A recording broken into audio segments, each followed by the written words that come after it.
السلام عليكم ورحمة الله وبركاته. الحمد لله نحمده ونستعينه ونستغفره ونؤمن به ونتوكل عليه ونعوذ بالله من شرور أنفسنا ومن سيئات أعمالنا. من يهده الله فلا مضل له ومن يضلل فلا هادي له، واشهد ان لا اله الا الله واشهد ان محمدا عبده ورسوله.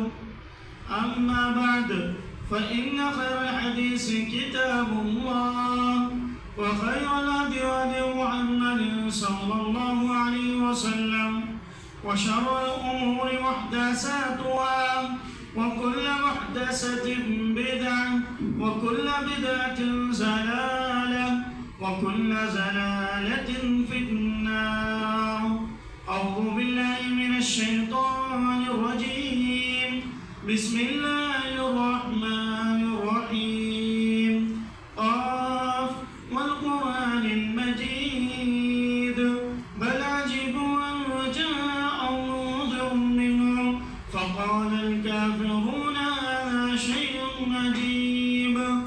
أإذا متنا وكنا ترابا ذلك رجل بعيد.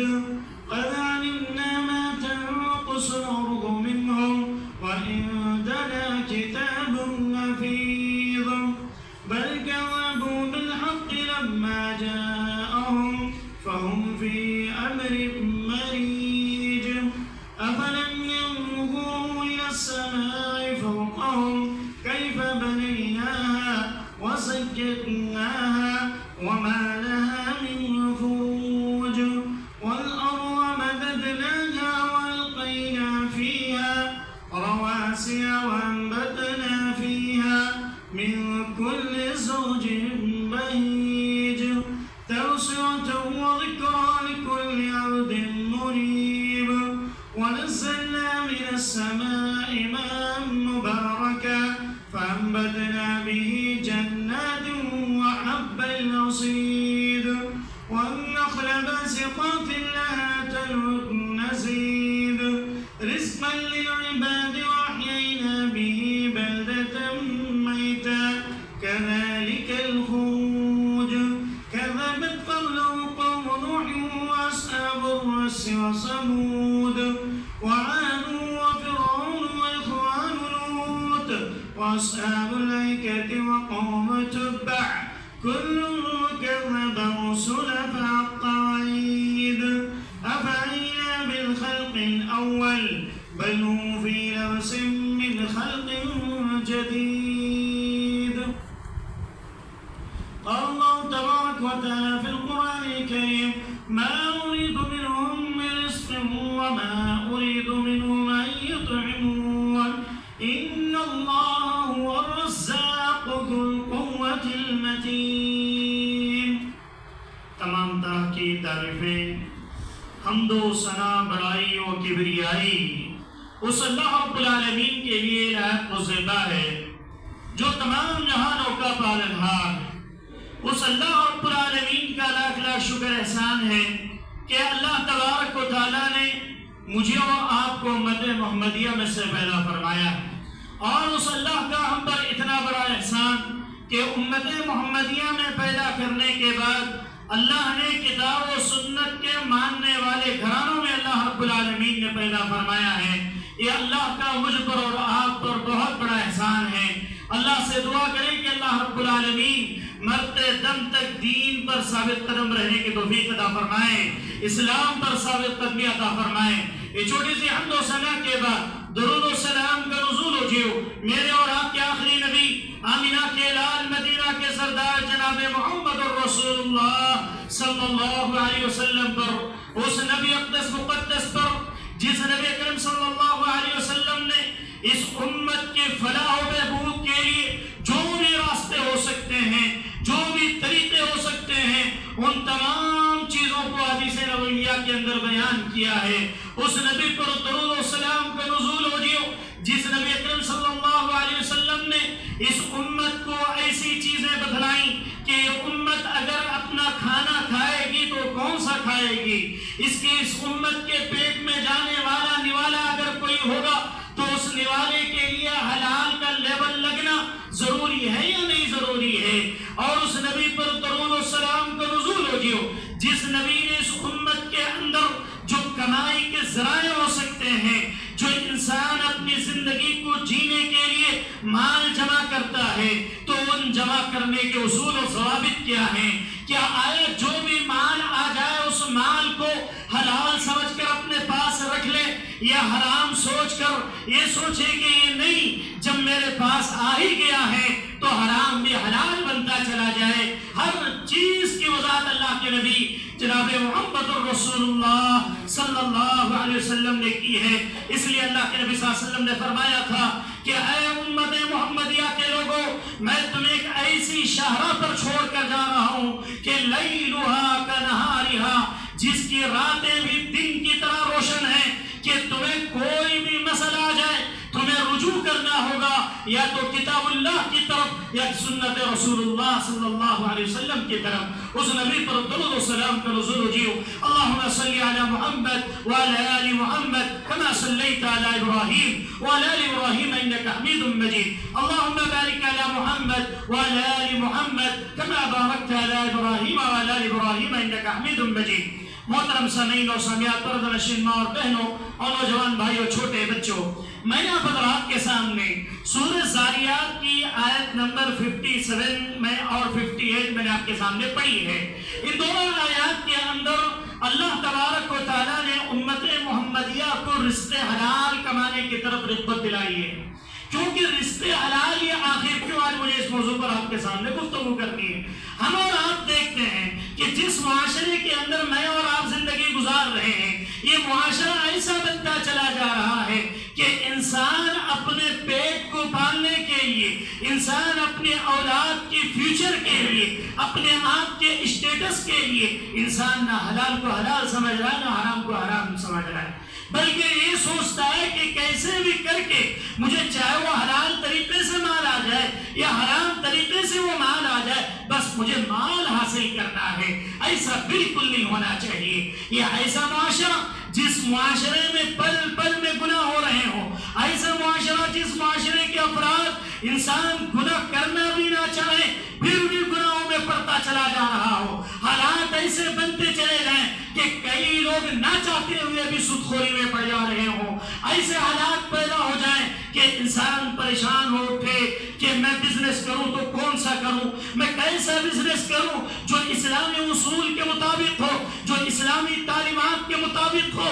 انسان پریشان ہو جاتا ہے، جبکہ اسلامی تعلیمات یہ کہتی ہیں کہ اے امت محمدیہ کے لوگوں، تمہارے پیٹوں میں جانے والا ایک نوالا بھی حرام کا نہیں ہونا چاہیے، بلکہ حلال لقمے سے آپ اپنی پیٹ کی پرورش کریں گے، آپ اپنی اولاد کی پرورش حلال لقمے سے کریں گے، حرام کی طرف آپ کو لپکنے سے بچنا چاہیے۔ اسلام یہ تعلیم دیتا ہے۔ آئیے اس کے تعلق سے دیکھتے ہیں کہ انسان دنیا میں ہر کسی کو اپنی زندگی کیسے گزارنی ہے یہ ٹینشن ہے۔ ہر کوئی چاہتا ہے کہ میں اپنی لائف کیسے سیٹل کروں، یا میں اپنے بچوں کی لائف کیسے سیٹل کروں، اپنے آپ کو میں کیسے ترقی یافتہ بناؤں، اپنے آپ کو میں کیسے دنیا کے اندر کامیاب بن جاؤں، مجھے دنیا کیسے حاصل ہو جائے۔ اس سے پہلے یہ نہیں سوچتا ہے کہ جو رزق دینے والی ذات ہے وہ کون سی ذات ہے؟ وہ اللہ کی ذات ہے، وہ اللہ کی ذات ہے۔ سب سے پہلے انسان کو اس بات کا یقین ہونا چاہیے کہ رزق جتنا انسان کے مقدر میں لکھا ہوا ہے وہ اللہ تعالیٰ ضرور دے کر رہے گا، اور اللہ رزق دینے والا رازق ہے۔ جیسے کہ میں نے سورہ زاریات کی آیت نمبر 57 میں نے آپ کے سامنے پڑھی، اس کے اندر اللہ نے کیا کہا؟ ما اريد منهم من رزق وما اريد ان يطعمون۔ ہم یہ نہیں چاہتے کہ منهم من رزق، کہ تم میں سے کسی ایسے شخص کو رزق عطا کیا جائے، اور جو لوگ یہ نہیں چاہتے کہ اللہ تعالیٰ انہیں رزق دے، وہ اس بات کو جان لیں ان اللہ هو الرزاق ذو القوة المتین، یقیناً اللہ ہی کی ذات ہے جو رزاق ہے، جو رزق دینے والی ہے، ہر کسی کو رزق دے گا۔ اور آپ کو تعجب ہوگا، اللہ نے یہ دنیا اسباب کی بنیاد پر بنائی ہے۔ یہ دنیا کس کی بنیاد پر بنی ہے؟ اسباب کی بنیاد پر۔ آپ دیکھتے ہیں دنیا کے اندر کافر صبح سے لے کر شام تک اللہ کی نافرمانیاں کر رہا ہے، اللہ پر تہمتیں ڈالتا ہے، اللہ کے دین کا مذاق اڑاتا ہے، رسول کا مذاق اڑاتا ہے، قرآن کا مذاق اڑاتا ہے، مسلمانوں سے دشمنیاں کرتا ہے، لیکن اس کے باوجود بھی اللہ اسے برابر رزق دے رہا ہے۔ کیوں؟ اس لیے کہ یہ دنیا جو ہے اسباب کی بنیاد پر ہے، جو محنت کرے گا اللہ اسے رزق دے گا۔ یہ نہیں دیکھا جائے گا کہ بھئی آیا یہ کافر ہے یا مسلمان ہے، یا یہ اہل حدیث ہے یا بدعتی ہے یا کون ہے، یہ نہیں دیکھا جائے گا، بلکہ محنت کی بنیاد پر اس کو اللہ رزق دے دے گا۔ اب دیکھیں گے دنیا کے اندر بڑے بڑے مالدار اکثر کفار نظر آئیں گے، نافرمانیوں کے باوجود بھی اللہ تعالیٰ برابر رزق دے رہا ہے، برابر دولت دے رہا ہے، آئے دن ترقی پہ ترقی کرتا چلا جا رہا ہے۔ مسلمان پریشان ہو جاتا ہے کہ میں 5 وقت کی نماز پڑھ رہا ہوں، میں نے داڑھی رکھ لی ہے، میں دین پہ چل رہا ہوں، میں کتاب و سنت کو فالو کر رہا ہوں، لیکن میرے کمائی میں برکت نہیں ہوتی، میرے رزق میں برکت نہیں ہوتی۔ یہ الگ بات ہے کہ اللہ تعالیٰ کبھی کبھی کسی کو آزمائش میں ڈال دیتا ہے، کبھی کبھی کسی کو آزمائش میں ڈال دیتا ہے۔ ایسا مسلمان جو دیندار ہے، نمازی ہے، سب کچھ ہے، لیکن اس کے باوجود بھی اسے رزق جتنا ملنا چاہیے نہیں مل پاتا ہے۔ کیوں؟ کیونکہ اللہ دنیا میں اسے آزمائش میں ڈالتا ہے کہ میرے بندے کو اگر دنیا میں تکلیفیں دی جائیں، مصیبتیں آ جائیں، تو دیکھتے ہیں کہ اس کی حالت کیا ہوگی، یہ کس انداز سے اپنے آپ کو برداشت کرے گا، اپنے رب کے سامنے کیسے روئے گا، اپنے رب کے سامنے کیسے گر گرائے گا۔ اللہ تعالیٰ دیکھنا چاہتا ہے، اور یہ ایک مسلمان کو اس بات کا عقیدہ رکھنا چاہیے، رزق جو ہے اللہ کے ہاتھ میں، اللہ جس کو چاہتا ہے، جتنا چاہتا ہے، جب چاہتا ہے عطا کرتا ہے۔ آپ دیکھتے ہوں گے کہ کبھی کبھی ماں باپ کو اللہ مالدار کر دیتا ہے اور ان کی اولاد غریب بن جاتی ہے، ان کی اولاد غریب بن جاتی ہے، ماں باپ بہت مالدار، لیکن اولاد جیسے بڑی ہوتی ہے اس کے بعد وہ دولت ختم ہو جاتی ہے، پھر وہ اولاد غریب بن جاتی ہے۔ کبھی کبھی آپ دیکھیں گے کہ ماں باپ بہت غربت میں انہوں نے زندگی گزاری، کھانے کو کھانا نہیں تھا، لیکن اللہ نے ان کے اولاد کو اتنی دولت دی کہ لوگ پریشان ہو جاتے ہیں، فلاں کا لڑکا ہے، یہ جو مالدار ہے فلاں کا لڑکا ہے، اتنا غریب اس کا باپ تھا، آج اللہ نے اسے دولت دی ہے۔ اسی لیے اللہ نے کیا کہا، فَإِنَّ مَعَ الْعُسْرِ يُسْرًا، إِنَّ مَعَ الْعُسْرِ يُسْرًا۔ کبھی آسانیاں پہلے آتی ہے، بعد میں پریشانیاں آتی ہیں، اور کبھی پہلے پریشانیاں آتی ہے، بعد میں آسانیاں آتی ہیں۔ یہ اللہ کا ایک نظام ہے، اللہ رب العالمین جس کو چاہتا ہے دولت عطا کرتا ہے، لیکن انسان کو ہمیشہ رزق حلال کی فکر ہونی چاہیے، رزق حرام سے بچتے ہوئے رزق حلال کی کوشش میں لگے گا، اللہ اسی میں اتنی برکت دے گا کہ وہ سوچ بھی نہیں پائے گا، اس کے وہم و گمان میں بھی نہیں ہوگا، اللہ تعالیٰ اس کو اتنی دولت عطا فرمائے گا۔ کیوں؟ کیونکہ اللہ کا وعدہ ہے۔ سورہ ہود کے اندر اللہ رب العالمین نے 12ویں پارے کی پہلی آیت کریمہ میں اللہ نے فرمایا وَمَا مِن دَابَّةٍ فِي الْأَرْضِ إِلَّا عَلَى اللَّهِ رِزْقُهَا، زمین پر چلنے والے چوپائے جو پیروں کے ذریعے یہ رینگ کر زمین پر چلتے ہیں، دابہ عربی کے اندر کہتے ہیں جانور کو، وَمَا مِن دَابَّةٍ، کہ کوئی جاندار دابہ جو پیروں سے چل رہا ہو زمین پر، فی الارض، زمین پر چلنے والا کوئی بھی ایسا جاندار جس کے اندر جان ہو، اس کا رزق الا علی اللہ رزقها، اس کا رزق جو ہے اللہ رب العالمین پر ہے۔ اللہ نے اس کی گارنٹی لی ہے، دنیا میں جب بچہ آتا ہے، دنیا میں جب بچہ پیدا ہوتا ہے، اللہ تعالیٰ اس کے رزق کا بندوبست کر دیتا ہے، انسان کو پریشان ہونے کی ضرورت نہیں ہے، انسان بس کوشش کرتا رہے، انسان اپنے ہاتھ پیر مارتا رہے، اللہ تعالیٰ اس کو برابر دولتیں عطا کرے گا۔ آپ دیکھیں کہ دنیا کے اندر کتنے لوگ ایسے ہیں جو بغیر محنت کے بھی مالدار بن جاتے ہیں، بغیر کچھ محنت کیے کہ اللہ تعالیٰ انہیں ایسی دولتیں عطا کرتا ہے کہ وہ سوچے بھی نہیں ہوتے کہ ہمارے پاس اتنی دولت آ جائے، ہمارے پاس اتنا مال آ جائے گا۔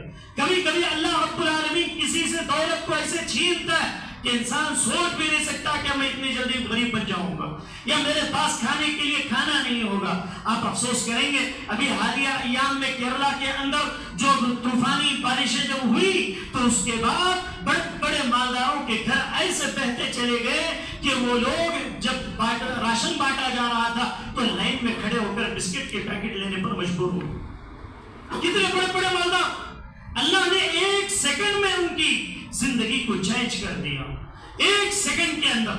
اور جو سوشل میڈیا کے اندر جو ویڈیو وائرل ہوئی، جو افغانستان کے فلسطین کے اندر جو 5 بڑی بڑی بلڈنگوں کا مالک، اتنا بڑا مالدار، جب اسرائیل نے بمباری کی تو اس وقت سیکنڈوں کے اندر اس کے پوری بلڈنگیں سیکنڈوں میں زمین بوس ہو گئی. اس کے بعد وہ شخص پریشان ہو گیا کہ جو میں اپنے آپ کو اتنا بڑا مالدار سمجھتا تھا، اللہ نے آج مجھے ایک سیکنڈ میں غریب بنا دیا. انٹرویو لینے والے نے العربیہ جو انگلش سے اس نے انٹرویو لی تو اس نے پوچھا کہ آپ کو کیوں اتنا پریشان نظر آ رہے ہیں؟ تو اس نے کہا کہ میں ابھی آپ سے 5 منٹ پہلے میں اس علاقے کا بڑا مالدار تھا، میری 5 بڑی بڑی بلڈنگیں تھیں. اللہ نے ایک ہی جھٹکے میں اسرائیل کی بمباری کی وجہ سے میں آج حالت ایسی ہے کہ کوئی کھانا دے دے تو کھانا لینے کے لیے، وہ بریڈ لینے کے لیے لائن میں لگا ہوا ہے. وہاں پر انٹرویو لیا گیا تو وہ رونے لگا کہ اللہ تعالیٰ دولت چھینتا ہے تو کیسے چھینتا ہے، اور دولت دیتا ہے تو کیسے دیتا. اللہ اکبر، یہ اللہ کے ہاتھ میں. سب سے پہلی چیز اللہ کی ذات پر بھروسہ رکھیں اور حلال رزق کھانے کی کوشش کریں. حلال رزق کمائیں چاہے کم ہی کیوں نہ ہو. 3 وقت کھانے کے بجائے 2 ہی وقت کھائیں لیکن حلال کھانے کی کوشش کریں. رزق حلال آخر کیوں؟ کیونکہ اللہ نے اسی چیز کا حکم دیا کہ اے نبیوں کو حکم دیا کہ یا ایھا الرسول کلوا من الطیبات، اے رسولوں کی جماعت تم حلال پاک چیزیں کھایا کرو. حرام چیزوں سے اللہ نے منع کیا ہے، حرام چیزوں سے امت کو بچنا چاہیے. اور اسی طریقے سے اللہ رب العالمین آسمانوں میں رزق کو متعین کر دیا. اس کی دلیل کیا ہے؟ اللہ کہتا ہے اللہ الذی خلقکم ثم رزقکم ثم یمیتکم ثم یحییکم هل من شرکائکم من یفعل من ذلک من شیء سبحانہ وتعالی عما یشرکون. ایک اور مقام پر اللہ رب العالمین نے سورہ ذاریات آیت نمبر 22 کے اندر اللہ نے فرمایا وفی السماء رزقکم وما توعدون. جو تم سے وعدہ کیا جا رہا ہے اس کا رزق آسمانوں میں متعین ہے کہ کس کو کتنا ملنا ہے. آپ تعجب کریں گے، مسلم شریف کی ایک روایت ہے، امام نووی رحمہ اللہ نے اسے کتاب الاربعین کے اندر بھی ذکر کیا ہے. کہتے ہیں لمبی روایت ہے کہ جب بچہ ماں کی پیٹ میں 4 مہینے کا ہوتا ہے اسی وقت فرشتہ آتا ہے. آ کر بچے کے تعلق سے 4 چیزیں لکھ دی جاتی ہیں کہ بچہ کب تک زندہ رہے گا دنیا کے اندر، کب اس کی موت ہونی ہے. ماں کے پیٹ میں 4 مہینے کے وقت لکھ دیا جاتا ہے. اور بچے کو کتنا رزق ملنا ہے، کتنی اسے روزی ملنی ہے، اللہ تعالیٰ اس کو لکھا دیتا ہے. اور یہ بچہ بد بنے گا یا نیک بنے گا اللہ تعالیٰ ماں کے پیٹ میں لکھا دیتا ہے. اور اسی طریقے سے انسان کہاں مرے گا اللہ رب العالمین وہ جگہ بھی لکھا دیتا ہے. آج دیکھتے ہوں گے اب انسان کیسی کیسی موتیں ہوتی ہیں. بیٹھا ہوا ہے 1 سیکنڈ میں گاڑی لے کر گیا اور ایکسیڈنٹ ہو گیا، مر گیا. یہ اللہ کی طرف سے تقدیر کی چیزیں ہوا کرتی ہیں. تو رزق بھی ماں کے پیٹ میں اللہ رب العالمین لکھ دیتا ہے. تو اسی لیے ہمیشہ رزق کے تعلق سے یہ ذہن میں بات ہونی چاہیے کہ ہم رزق کمائیں تو حلال رزق کمائیں، حرام سے اپنے آپ کو بچائیں. حرام سے جتنا انسان بچنا چاہے اتنا بچے وہ اس کے لیے اچھا ہے. ورنہ قیامت کے دن وہ حرام کے لقمے میرے اور آپ کے پیٹوں میں کیا بن جائیں گے؟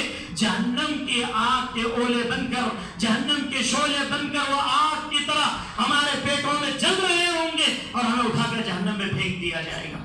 رزق حلال انسان کی زندگی میں بہت اہمیت رکھتا ہے، کیونکہ انسان کی زندگی خوشگوار کب بنتی ہے؟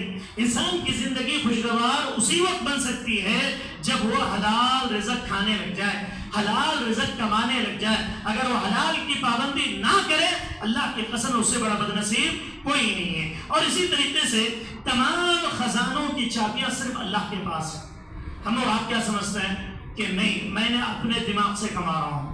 کیا کہتے ہیں کہ میں ٹیلنٹڈ ہوں، میرے پاس علم ہے، میرے پاس صلاحیت ہے، میرے پاس کاروبار کرنے کا ملکہ ہے، میں لوگوں کے پاس اپنے بزنس کو بڑھانے کا میرے پاس صلاحیت ہے. نہیں، اللہ کہتا ہے کہ میرے پاس خزانے ہیں، خزانے کی چابیاں میرے پاس ہیں، تمہارے پاس کوئی صلاحیت نہیں. میں چاہوں تو دوں گا، ورنہ تم پوری زندگی محنت کرتے رہ جاؤ گے، دنیا کے اندر تمہیں مال نہیں مل پائے گا. آج دنیا میں بہت سارے لوگ ایسے ہیں جنہوں نے 40 سال بزنس میں لگا دیے اور ایک جھٹکے میں ایسا دھوکہ پڑ گیا، ایک ایسا نقصان پڑ گیا کہ پھر پھانسی ڈال کر بننے کی نوبت آ گئی. بڑے بڑے بزنس مین آپ دیکھیں گے کہ اللہ نے ان کو بات دیا، جب ان کے اندر عقل آ گئی، تکبر آ گیا، اللہ نے سیکنڈوں کے اندر انہیں فقیر بنا دیا اور خود کو اپنے آپ کو خودکشی کرنے پر مجبور ہو گئے. اللہ کہتا ہے کہ خزانے کی چابیاں میرے پاس ہے. اللہ نے سورہ روم آیت نمبر 40 میں فرمایا وَإِن مِّن شَيْءٍ إِلَّا عِندَنَا خَزَائِنُهُ. کوئی بھی کوئی چیز ایسی نہیں ہے مگر جو ہمارے خزانے میں موجود ہے۔ اللہ کہتا ہے کہ میرے پاس خزانہ ہے، میں تمہیں دوں گا، تم مجھ سے مانگو اور حلال کھانے کی کوشش کرو، حلال رزق اپنے پیٹوں میں ڈالنے کی کوشش کرو۔ اسی طریقے سے اللہ نے ابراہیم علیہ السلام کے تعلق سے کہا کہ رزق انسان کو صرف اللہ سے مانگنا چاہیے۔ رزق کس سے مانگنا چاہیے؟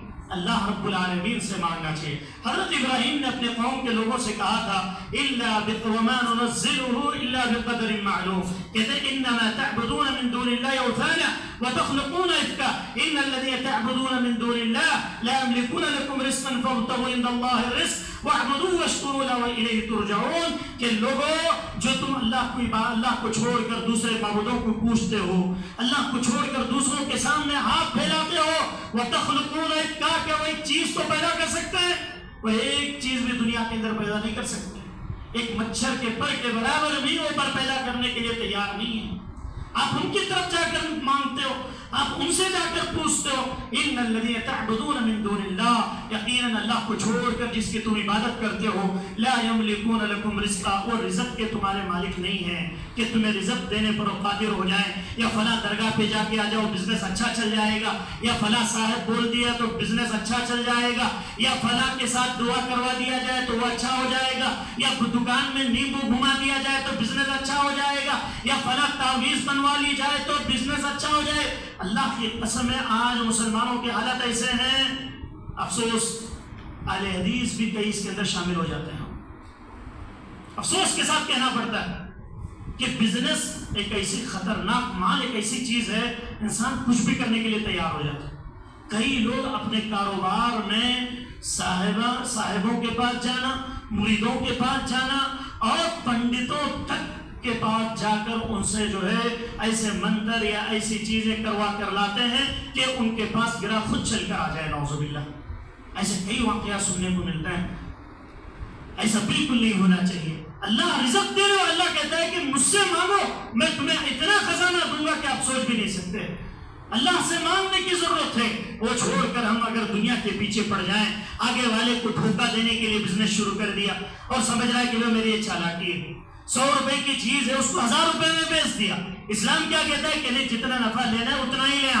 اگر آپ نے تربل چوبل اس کا فائدہ اٹھا لیا، آگے والے کو بیوقوف بنا دیا اور آپ یہ سمجھ رہے ہیں کہ میں چالاک ہوں، میں نے اس چیز کو اتنے میں بیچ دیا، وہ بالکل جائز نہیں، حرام ہے آپ کے لیے۔ ہو کیوں؟ اسلام نے آپ کو فائدہ حاصل کرنے کا حکم دیا، تجارت کرنے کا حکم دیا۔ کتنا فائدہ لیں؟ 100 پہ 50 یا 100۔ اب کوئی انسان 100 روپے کی چیز کو 1000 روپے میں بیچ دے اور آگے والے کو بیوقوف بنا دے اور اتنا کانفیڈنس کے ساتھ جھوٹ بولے، اللہ اکبر، آگے والا پریشان ہو جاتا ہے۔ اسی لیے حضرت عمر کیا کرتے تھے، عصر کے بعد کوڑا لے کر بازار میں گھومتے تھے۔ کیونکہ عصر کے بعد لوگ جھوٹ زیادہ بولنا شروع کر دیتے تھے۔ کیا وجہ تھی؟ مارکیٹ جو ہے زیادہ تیز ہو جاتا تھا، لوگ کاروبار کرنے والے زیادہ ہو جاتے تھے اور لوگ اتنی قسمیں کھا کھا کر مال کو بیچ دیتے تھے۔ حضرت عمر کہتے تھے کہ جاؤ پہلے جا کر تعلمو، جا کر علم سیکھو، بعد میں تجارت کرو۔ ایسے دھوکے دینا، جھوٹ بولنا یہ جائز نہیں ہے۔ اور انسان جو ہے اپنے آپ کو یہ سمجھے کہ رزق حلال کے لیے جد و جہد کرنی چاہیے۔ جد و جہد کرنا، محنت کرنا، یہ انبیاء کی سنت ہے۔ آپ کو معلوم ہے حضرت داؤد علیہ السلام، اللہ نے کتنی بڑی دولت عطا کی تھی، کتنی انہیں بادشاہ خلیفہ بنایا تھا ملک کا، خلافت اللہ نے عطا کی تھی، لیکن داؤد علیہ السلام کیا کرتے تھے؟ داؤد علیہ السلام کاریگر تھے، لوہے کا کام کیا کرتے تھے۔ اللہ رب العالمین نے اتنی انہیں خلافت عطا کی، اس کے باوجود بھی داؤد علیہ السلام کے اللہ نے تعریف بیان کی۔ کیا کہا؟ وجعلنا، اللہ نے کہا کہ هو الذي جعل لكم الارض ذلولا فامشوا في مناكبها وكلوا من رزقه واليه النشور، کہ لوگوں ہم نے داؤد کو جو علم عطا کیا تھا، وہ علم جو ہے انہوں نے اپنے آپ کو زرہ بنانے میں اللہ کے لیے انہوں نے اپنے آپ کو اپنی کمائی حاصل کرنے کے لیے تیار کیا۔ اور اسی طریقے سے اللہ نے فرمایا والذی وجعلنا الليل والنهار لتسكنوا إليه ولتبتغوا من فضله ولعلكم تشكرون، کہ لوگوں تم رات کو آرام کیا کرو اور دن میں اللہ کا رزق تلاش کیا کرو۔ سورہ جمعہ کے اندر اللہ نے فرمایا یا ایھا الذین آمنوا اذا نودی للصلاۃ من یوم الجمعۃ فاسعوا الی ذکر اللہ، کہ جب تم جمعہ کے لیے آؤ تو اللہ کے ذکر کی طرف دوڑ پڑو۔ فإذا قضیت الصلاۃ فانتشروا فی الارض، جب نماز ہو جائے تو زمین میں پھیل جاؤ۔ رزق تلاش کرو. آج بہت سارے نوجوان، بہت سارے لوگ ایسے ہیں جو محنت کرنا نہیں چاہتے، چاہتے ہیں کہ گھر بیٹھے جو ہے پیسے ڈبل ہو جائیں. سود پہ دے دیا، پیسہ ڈبل ہو گیا. حرام خوری کھانے کی عادت پڑ گئی. آپ تعجب کریں گے سود اتنا عام ہوتے جا رہا ہے، اتنا عام ہوتے جا رہا ہے. اللہ کے نبی نے فرمایا تھا جس شہر کے اندر، جس علاقے میں سود اور زنا پھیل جائے، اللہ بیماریاں پھیلا دیتا ہے، اللہ کے عذابات آنا شروع ہو جاتے ہیں. سود، آج انسان محنت کرنا نہیں چاہ رہا. آپ تعجب کریں گے انبیاء اپنے ہاتھوں سے محنت کیا کرتے ہیں. ایک حدیث کے اندر مہدی کریم راوی حدیث ہے، کہتے ہیں مقداد بن مہدی کریم رضی اللہ تعالیٰ عنہ کہ ایک مرتبہ اللہ کے نبی صلی اللہ علیہ وسلم نے فرمایا اللہ کے انبیاء جو ہے بکریوں کو چرایا کرتے تھے. اللہ کے انبیاء بکریوں کو چرایا کرتے تھے. صحابہ کرام نے پوچھا کہ اللہ کے نبی کیا آپ نے بھی بکریاں چرائی ہیں؟ اللہ کے نبی صلی اللہ علیہ وسلم نے فرمایا نعم، ہاں میں نے بھی بکریاں چرائی ہیں. چند قیرات کے عوض، چند پیسوں کے عوض میں بکا کے مالداروں کی بکریاں لے جا کر ریگستان کے علاقوں میں چرایا کرتا تھا. اس کے عوض وہ چند پیسے مجھے دیا کرتے تھے اور انہی پیسوں کے ذریعے سے میں اپنے پیٹ کو پالتا تھا. اللہ اکبر. اللہ کا نبی جب محنت کر کے کھاتا ہے تو ہم اور آپ ایسے کیوں ہیں؟ اتنے سست کیوں ہوتے جا رہے ہیں کہ پیسے کسی کو دے دیا، مہینہ مہینہ سود پہ آ رہا ہے، بس اسی سے کھا کے مست انجوائے کر رہا ہے. حرام کے ذریعے اپنی پرورش کر رہا ہے، اپنے بچوں کی پرورش کر رہا ہے. وہ بچے پھر نافرمان بن جاتے ہیں، ماں باپ کا کہنا نہیں مانتے، اسلام کی تعلیمات ان پر اثر نہیں کرتی، اللہ اور اس کے رسول کی باتیں اثر نہیں کرتی. پھر پریشان ہوتا ہے کہ میرے گھر میں پریشانیاں کیوں ہیں، میری اولاد میری بات کیوں نہیں مانتی ہے، اس کی پرورش کیوں پیسوں سے ہوئی، حرام کے پیسوں سے ہوئی. نعوذ باللہ. کتنے گھرانے ایسے ہیں آج جو کاروباروں میں محنت نہ کرنے کی وجہ سے تباہی کا ذریعہ بنتی چلی جا رہی ہیں. انبیاء حضرت داؤد علیہ السلام کے بارے میں اللہ نے کہا کہ وہ لوگ زرے بنا بنا کر جہاد کے لیے جو زرے پہنی جاتی تھی، لوہے کو اللہ نے ان کے لیے نرم کر دیا. جیسے چاہتے تھے ویسے لوہا موڑ دیا کرتے تھے داؤد علیہ السلام، اور وہ جو ہے لے جا کر بیچتے اور پھر اس کے بعد اس سے جو پیسہ آتا اس کے ذریعے سے کھایا کرتے تھے. کہتے کہ میرے ہاتھ کی کمائی مجھے بہت اچھی لگتی ہے. تو انسان کو ہمیشہ محنت کر کے کمانا چاہیے. کیسے کمانا چاہیے؟ محنت کر کے کمانا. اس کے اندر چاہے وہ انویسٹ کرنا ہو کمپنیوں میں. آج دیکھ لیں ابھی 8 سال پہلے کی بات، 8-5 سال پہلے اس امت محمدیہ کا اکثر 75% پیسہ کمپنیوں میں برباد ہو گیا. کبھی ہیرو گولڈ کے نام پر، کبھی کسی کمپنی کے نام پر، کبھی سہارا کے نام پر، کبھی EMI کے نام پر، کبھی اجمیرہ کے نام پر. نعوذ باللہ کتنی کمپنیاں آئی اور امت محمدیہ کے مال کو لے کر تباہ و برباد کر کے چلی گئی. اور خاص طور سے اہل جماعت اہل حدیث کا کتنا بڑا نقصان ہو. وجہ کیا تھی؟ وجہ یہی کہ ہر کسی کے اندر اللہ نے مال کی حرص رکھی، چاہے وہ عالم ہو، غیر عالم ہو، چاہے بزرگ ہو، دیندار ہو، کچھ بھی ہو، ہر ایک کے اندر مال کی تمنا. انسان مرتے وقت بھی مال کی تمنا کرے گا. اسی لیے اللہ نے کیا کہا؟ انما اموالکم واولادکم فتنہ، کہ 2 چیزیں فتنہ ہے، مال اور اولاد. مال آ گیا تو انسان کی خواہش بڑھ جاتی ہے، خواہشات اتنی بڑھتی چلی جاتی، گناہ کرنے پر لازم چلا جاتا ہے.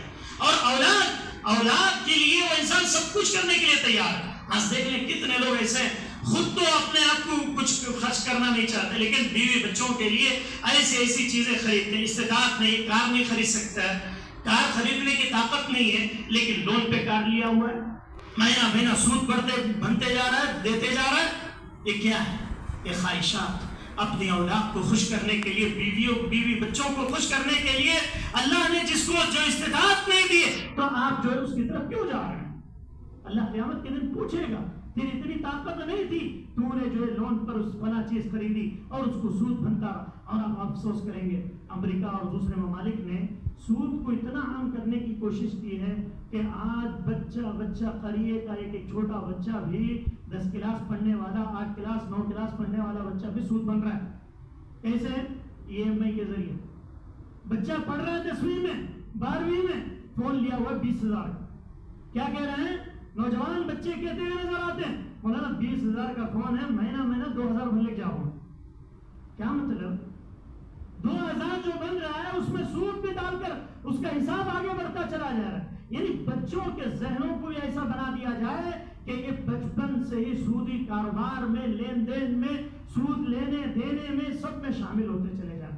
اللہ اکبر، یہودیوں کی سازشیں خریوں تک پہنچا کر رکھ دی ہیں، اور موبائل میں، اور آج کل جو ہے حالات تو اتنے بدتر ہوتے چلے جا رہے ہیں جس کی کوئی انتہا نہیں ہے۔ آج عورتیں سنگموں میں داخل ہوتی جا رہی ہیں، نعوذ باللہ، برقعے پہن کر۔ سنگم کا یہاں کیا ہے مجھے پتا نہیں، لیکن کرناٹک، آندھرا، ہمارے بلاری سے ان علاقوں میں نے دیکھا کہ سنگم کے نام پر 10-12 عورتیں مل جائیں گی، چیٹی ڈالیں گی، پھر اس کے بعد جو ہندو اس کا ذمہ دار ہوگا، اس کے پاس جا کر بیٹھیں گی، نعوذ باللہ۔ اور گھر کا مردانہ جو مرد ہے، جو ذمہ دار تھا، اس کو کمانے کی اللہ نے ذمہ داری دی تھی۔ وَجَعَلْنَا اللَّيْلَ لِبَاسًا وَجَعَلْنَا النَّهَارَ مَعَاشًا، دن میں جا کر کماؤ، رات میں آرام کرو۔ وہ شخص دن بھر گھر میں بیٹھا ہوا ہوتا ہے اور اپنی عورتوں کو کمائی کے لیے بھیجتا ہے، اپنی عورتوں کو ایسی چیٹیوں میں ڈالنے کے لیے غیر مردوں کے سامنے چلی جاتی ہے، نعوذ باللہ۔ اس کے اثرات اتنے گندے اثرات، آپ تعجب کریں گے اگر معلوم ہو کہ زنا، ہماری عورتیں زنا کے اندر ملوث ہوتی چلی جاتی۔ وہ دینے کا ₹1,00,000 میں 2 لاکھ 5 لاکھ دے گا، اس میں 10 لوگ بانٹیں گے، 2 لاکھ میں 10 لوگ یا 3 لاکھ میں 10 لوگ، پھر اس کے بعد وہ بنتے چلے جائیں، نہ دیں تو آپ کے گھر کے پاس غیر مسلم آ جاتے ہیں، نعوذ باللہ۔ ہماری مائیں کیا کر رہی ہیں؟ یہ معاشرہ کس چیز کی طرف جا رہا ہے؟ اللہ نے حلال رزق کمانے کے حکم دیا، اور کمانے کی ذمہ داری مرد پہ ہے، عورت پہ نہیں۔ جو مرد بغیر محنت کیے کہ اپنی گھر کی عورتوں کو باہر نکالتا ہے، اس سے بڑا ظالم، اس سے بڑا بدماش دنیا کے اندر کوئی نہیں۔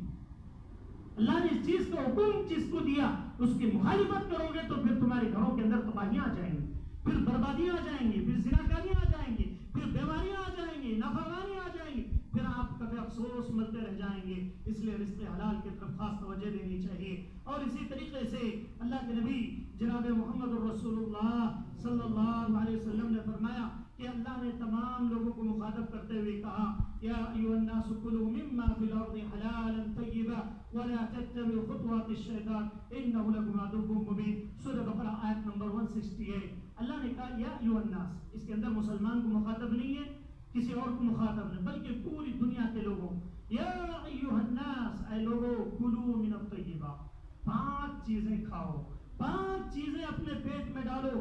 یا ایھا الناس کلوا مما فی الارض حلالا طیبا، ایسی چیزیں جو حلال بھی ہو اور پاک بھی ہوں، یہ چیزیں کھایا کرو۔ ولا تتبعوا خطوات الشیطان، شیطان کے نقش قدم پر چلنے کی کوشش نہ کرو۔ شیطان جو جن چیزوں کی طرف تمہیں رہنمائی کرتا ہے، ان چیزیں سے اپنے آپ کو بچا کر رکھو۔ اور پھر آگے اللہ رب العالمین نے فرمایا وَلَا تَتَّبِعُوا خُطُوَاتِ الشَّيْطَانِ إِنَّهُ لَكُمْ عَدُوٌّ مُّبِينٌ، یقیناً شیطان تمہارا کھلا دشمن ہے۔ شیطان کی جتنی چیزیں ہیں، جتنے طریقے ہیں، جتنے ضوابط ہیں، سب چیزوں سے امت کو بچنا چاہیے۔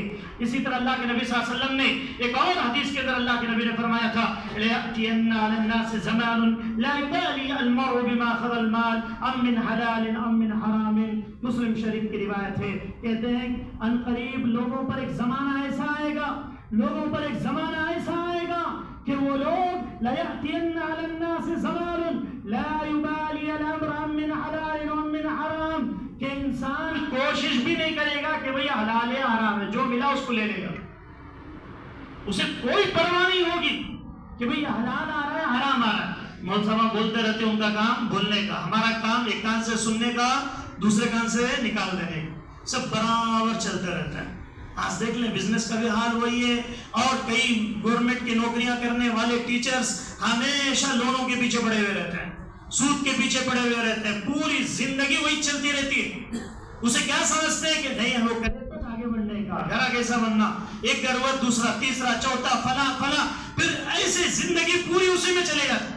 آپ تعجب کریں گے، افسوس کی بات ہے کہ بھئی حرام معلوم ہے کہ اس کے اندر نہیں وہ سب چاہ رہے سود پڑتا، نہیں 1 روپیہ کم سود پڑتا، اور امپلائیز ہونے کی وجہ سے اور تھوڑا کم میں مل جاتا، یہ تو مل تو جا رہا ہے لیکن حرام طریقے سے آ رہا ہے۔ اس کو جو ہے آپ توجہ کے ساتھ سنیں، اس کے ذریعے سے نسلیں تباہ ہو جاتی ہیں، نسلوں بچوں کے پیٹوں میں جانے والے نوالے حرام کے بن جائیں گے۔ اللہ جتنا دے رہا اس پہ اگر اللہ کا شکر ادا کریں، اللہ سے مانگیں، اللہ تعالیٰ اس میں اتنی برکت دے گا کہ آپ سوچ بھی نہیں سکتے ہیں، آپ سوچ بھی نہیں سکتے ہیں کہ اتنی اللہ رب العالمین دولتیں عطا فرمائے گا۔ اور سود سے انسان بچتا ہے، اللہ اس کے لیے راستے کھول دیتا ہے۔ کہ آج دنیا میں بغیر سود کے کھانے والے لوگ کیا مالدار نہیں ہیں؟ اتنے بڑے بڑے مالدار ہیں، آپ سوچ بھی نہیں سکتے ہیں۔ عربوں کو جا کر دیکھ لیں، وہ لوگ بغیر سود کے اللہ انہیں دے رہا ہے. کیوں دے رہا ہے؟ اللہ کی ذات پر توکل. 3 چیزیں، انسان اللہ پر بھروسہ رکھے، اللہ کو رازق سمجھے اور توکل کرتے ہوئے محنت کریں. پھر اس کے بعد اللہ کی مرضی، اللہ جتنا لکھا ہے اتنا مل کر رہے گا. وہ نوالا، آخری نوالا بغیر کھائے کہ اس دنیا سے نہیں جا سکتے. جتنا رزق ہے اتنا مل کر رہے گا. اسی لیے اللہ کے نبی نے فرمایا قیامت کے قریب زمانہ آ جائے گا اور جو ہے انسان جو ہے حرام و حلال کے درمیان کوئی فرق نہیں کر پائے گا. اللہ کے نبی جناب محمد رسول اللہ صلی اللہ علیہ وسلم نے فرمایا کہ امت کے ہر شخص کو یہ سوچنا چاہیے کہ میں اپنا جو کاروبار کر رہا ہوں کس انداز کا کر رہا ہوں، میرے بچوں کی پرورش کیسے ہو رہی ہے، میں جو کمائی کر رہا ہوں کیسے کر رہا ہوں. قرآن کی کئی آیتیں، یا ایھا الذین آمنوا کلوا من طیبات، یا ایھا الرسول کلوا من الطیبات، اور اللہ نے ما اريد منهم من رزق وما اريد منهم ان يطعمون، اور قرآن میں اور حدیث میں بھری پڑی ہوئی چیزیں ہیں. کیا؟ صرف حلال کھاؤ، حلال کھاؤ، حلال کھاؤ. کیوں؟ اس لیے کہ قیامت کے قریب حرام زیادہ ہو جائے گا، حرام خوری بڑھ جائے گی، اللہ تعالیٰ بیماریاں پیدا کر دے گا، بیماریاں عام ہو جائیں گی. پھر انسان کھانا چاہے گا پھر بھی کھا نہیں سکے گا. آج دیکھ لیں وہی دور میں گزر رہے ہیں ہم لوگ کہ جس دور میں انسان جو ہے ہر گھر میں بیماریوں میں مبتلا. اللہ تعالیٰ امت کی حفاظت فرمائے، حلال رزق کھانے کی توفیق عطا فرمائے، گناہوں سے بچنے کی توفیق عطا فرمائے، سیاکاریوں سے دور رہنے کی توفیق عطا فرمائے. اور اللہ کے نبی صلی اللہ علیہ وسلم نے جو دعا سکھلائی تھی کہ اس امت کو ہمیشہ اللہ سے سوال کرنا چاہیے، ربنا آتنا فی الدنیا حسنہ وفی الآخرۃ حسنہ وقنا عذاب النار، کہ اے اللہ تو مجھے دنیا عطا فرما. اس آیت میں کیا کہا؟ ربنا آتنا فی الدنیا، کہ اے اللہ تو مجھے پہلے دنیا عطا فرما. ہر ایک کی خواہش مالدار بنے. اللہ نے قارون کو اتنے خزانے دیے تھے کہ انسان سوچ بھی نہیں سکتا اتنا مال کیسے دیا اللہ نے. کیا ہوا جب قارون کو خزانے اللہ نے دیے تو قارون نے کیا کہا کہ میں نے اس کو اپنے ٹیلنٹ کے بنیاد پر حاصل کیا. کیا کہا اس نے؟ میں نے اپنے علم کی بنیاد پر اس کو حاصل کیا. اسے فخر آ گیا. اللہ نے پھر اس کو زمین میں جہاں تھا وہیں پہ دھسا دیا. قارون کے خزانے کی چابیاں مفسرین لکھتے ہیں کہ ہاتھیوں پر لاد کر لے جایا جاتا تھا ان کے خزانے کی چابیاں. اللہ نے اتنی دولت دی تھی. آج ہمارے پاس وہ خزانے ہیں کچھ نہیں ہے. 5 لاکھ 10 لاکھ آ گئے تو میں ہیڈ لیک پھرتا ہوں جوش میں. پھر 2-3 مہینے کام نہیں چلا پھر نارمل مسجد میں آ جاتا برابر حساب سے. حالات ایسے ہمارے حالات ایسے ہیں کہ مہینوں میں گھنٹوں میں چینج ہو جا رہی حالتیں. اس کے باوجود بھی انسان اپنے اوقات کو نہیں سمجھتا ہے. اس کو خاص طور سے اللہ کی ذات پر بھروسہ رکھیں، اللہ پر یقین رکھیں. دینے والی ذات بھی وہی ہے، چھیننے والی ذات بھی وہی ہے. اللہ سے دعا گوں کے بارے اللہ کہنے والے کو کہنے سے زیادہ، سننے والوں کو سننے سے زیادہ عمل کی توفیق عطا فرما. اللہ گناہوں سے بچنے کی توفیق عطا فرما. اللہ سیاکاریوں سے دور رہنے کی توفیق عطا فرما. اللہ جتنے لوگ بیٹھے ہوئے اللہ جو لوگ پریشان ہیں اللہ ان کی پریشانیوں کو دور فرما. اللہ جو لوگ مصیبت زدہ ہیں اللہ ان کی مصیبتوں کو دور فرما. اللہ جو تنگیوں کے شکار ہیں اللہ ان کو آسانیاں پیدا فرما. اللہ جو لوگ قرض دار ہیں اللہ ان کے لیے کوئی ایسا راستہ نکال دے کہ وہ قرض سے نکل کر حلال رزق کھانے والے بن جائیں. اللہ جو سود خوری میں پڑے ہوئے ہیں اللہ کچھ لوگ نہ چاہتے ہوئے مصیبتوں کی وجہ سے پریشانیوں کی وجہ سے سود میں پڑ جاتے ہیں اللہ ان کے لیے راستے آسان کر دے. اللہ ان کے لیے ذرائع آسان کر دے. نوجوان کو اللہ مالی معیشت کے اعتبار سے جاب کئی لوگوں کو نہیں ہے، کئی کاروبار کی وجہ سے پریشان ہے اللہ آسانیاں پیدا فرما. اللہ ہر گھر میں خوشیاں عطا فرما. اللہ جو بھی بیمار ہے اللہ انہیں شفاء کاملہ عاجلہ عطا فرما. اللہ جس کے والدین اس دنیا سے جا چکے ہیں اللہ تو نے جنت الفردوس میں اعلیٰ مقام نصیب فرما. اللہ جن کے والدین اس دنیا میں موجود ہیں اللہ تو نے ان کی خدمت کرنے کی توفیق عطا فرما. آمین. السلام علیکم ورحمۃ اللہ وبرکاتہ.